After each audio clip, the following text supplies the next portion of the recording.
Hey ladies, this won't be a super long one, I don't think. Talk to me after. I'm not very good at being brief, but God's been talking to me about something today, and I wanted to put it out there because I think that it's something that a lot of people are aching for. Are you wishing that God would speak to you, reveal things to you? Do you wish that you understood your purpose, specific to you and your personality and your gifts in your life? I know that for a lot of people, they yearn to hear from God. They yearn to hear His conviction, His voice that is clear and direct and specific to them and their situation. And I was in that place too for a really long time. I felt like if only God would speak to me clearly, if only He would explain all of this stuff and give me some insight as to what He wanted from me directly, then I would be able to give myself, over. This was before my transformation with God. I used to be very frustrated. It felt like God was hiding Himself from me. And I want to tell you that if you're in that place, I have good news and bad news. The good news is God is, I promise you, even more invested in directing you and showing you where He wants you to go and what He wants you to do, specific to your situation, specific to you individually. He is absolutely desiring to have that relationship with you where He is speaking to you about you and your family and your life and your home and your future. But here's the thing. When He gives us so much of His revealed will, so much instruction, so much guidance, so many promises, so many insights into who He is and what He wants from humanity in general.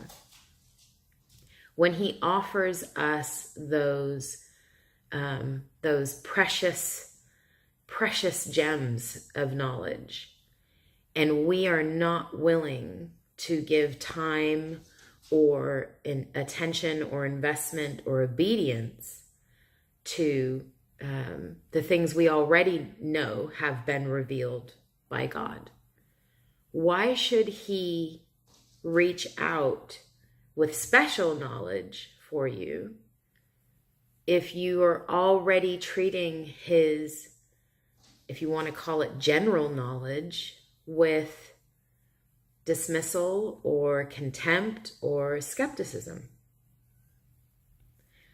I'm just doing this off the cuff here, so I'll try to remember to insert the reference. There's a point in the Gospels where Christ says, "Don't throw your pearls before swine." And I believe that passage is talking about the way God would direct us to invest our energies and our time and the wisdom and the revelation of God.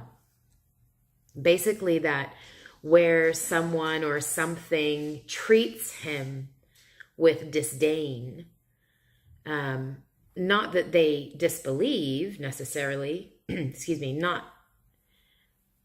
I don't believe that a disdainful attitude is the same as one that is simply skeptical.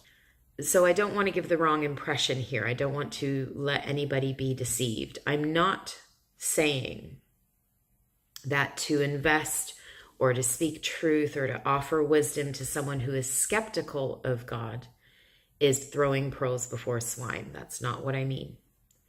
But you and I have all met people who treat God and His truth not just with suspicion, but with downright disrespect. absolute disdain, contempt. They sneer at God. And I am convicted that when Christ says, don't throw your pearls before swine, he means let God show you, open your eyes to the times and places, because we have limited time and limited energy and limited resources.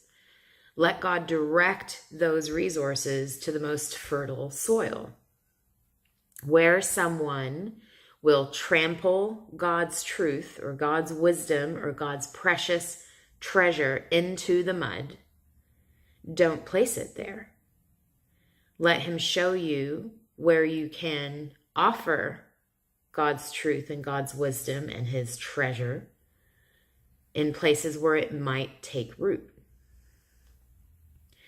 I want to propose to you that concept of, because we are limited and our resources are limited, that we should turn our attention to the most fertile soil, that is a principle that applies in God's character.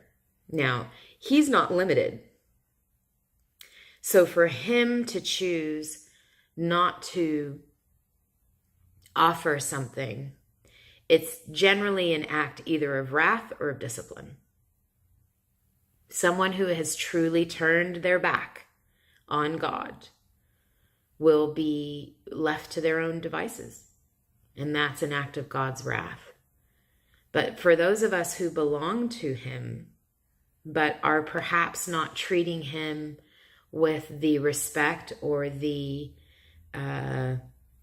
value that he deserves, I'm confident, and I've seen in my own life, that one of the ways he disciplines us is that he won't leap ahead.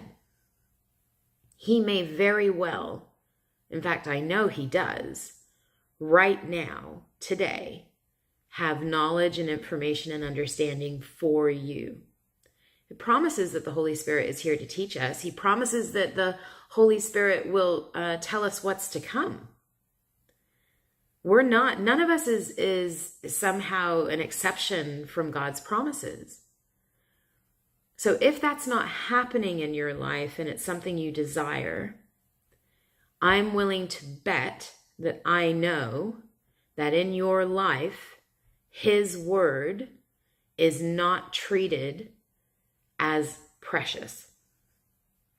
That his revealed will, his revealed wisdom is being either ignored or dismissed. So my challenge, I guess, to you, if you truly want to see God speak to you, reveal to you specific things about you and your life and your future, begin to honor what he has already revealed to you.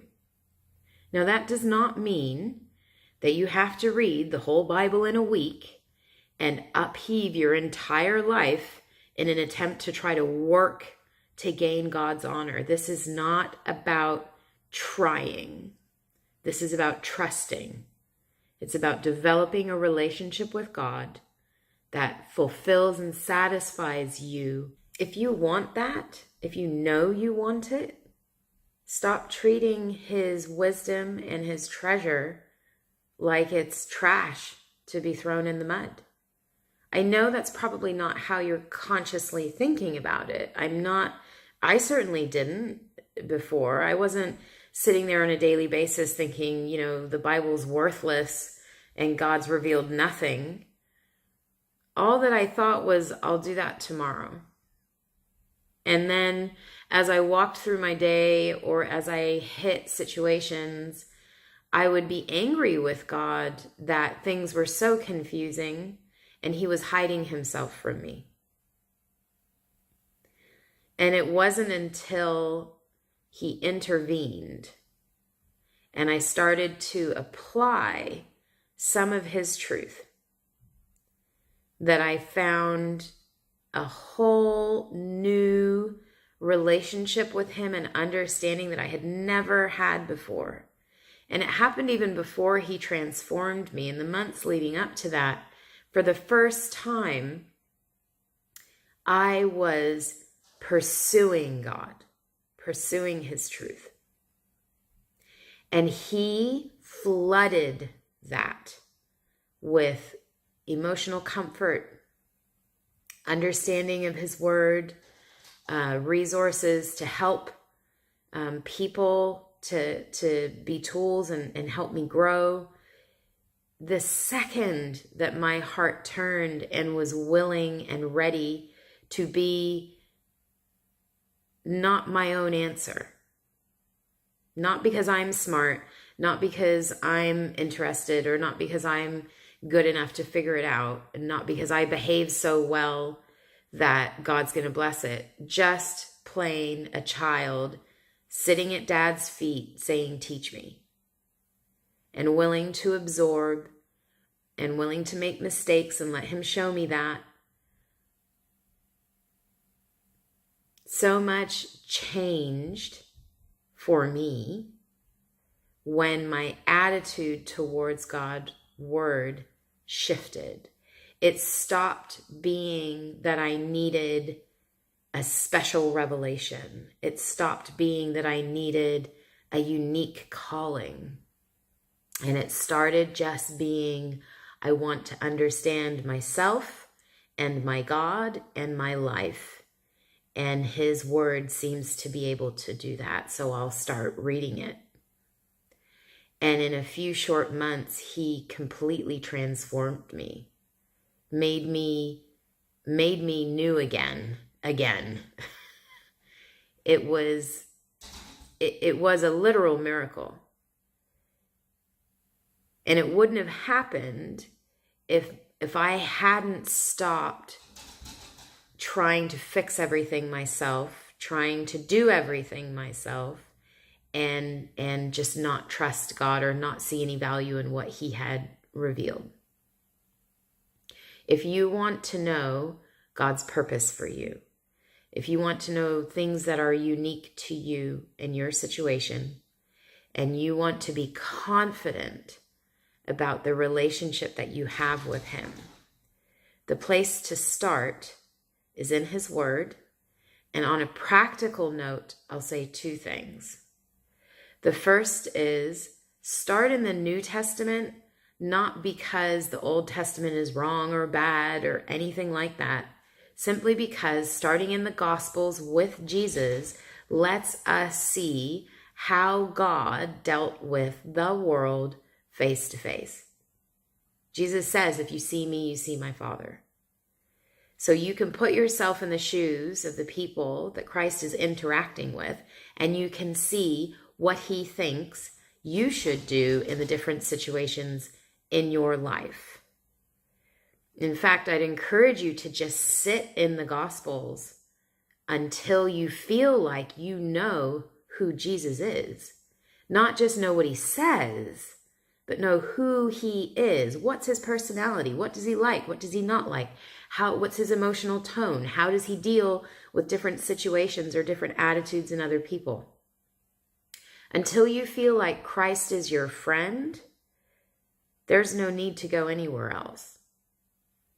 But secondary to that, if you want something, a beginning point for how to move your faith from a place of academic understanding to a place of a heart view of the world and confidence in it, the place you need to look is his promises. Pick one. Pick one. The one that I always point people at is Philippians 4, 6, and 7. Because there's a very, very straightforward presentation of a thing that we can do and a result it will bring to our lives. God's promises often, not all the time, but often have something for us to do, a point of obedience or submission to God. And when we do X, he says he will do Y. And that particular promise delivers not only release from anxiety and worry and concern, but it also allows you to see God work on your life from the inside out, because that is how he works. He works in you, in your heart first. And then he uses that to change things on the outside. So that would be my practical advice. If you have questions about that, put them in the comments or email me. My email address is in the About tab of my channel. But I just want to encourage you, God's not hiding. He is not unwilling to reveal things to you. In fact, he promises that he will. He is probably waiting. And he's waiting for your heart to be receptive and your worldview or your attitude towards his revealed will to soften. So give that some thought and prayer. Like I said, if you have questions, I'm more than happy to answer them. But that's what he's pressing on me today, that a lot of people need to hear. So I just wanted to give you that. And I hope that you're doing okay, and I'm praying. I know that we've had some pretty intense conversations this week, and I am encouraged that people are pursuing God. I am discouraged that people are so scared of his desire for their lives. So let me just say this to you. If you're somebody who's been struggling with the salvation stuff, just totally on a practical level, why would he go to such extremes for you personally, individually? Why would he go to such extremes only to turn his back on you? Why would he let you overpower him? He's done a good work in you. He promises to complete it. He can't complete it if he walks away or if he lets you walk away. A wife can't get a divorce from her husband unless her husband is willing to break the contract.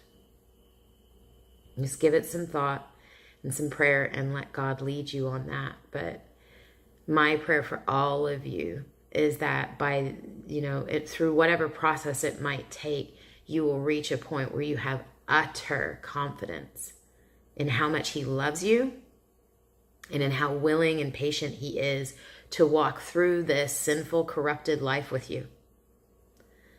He is far, far more generous than you are giving him credit for.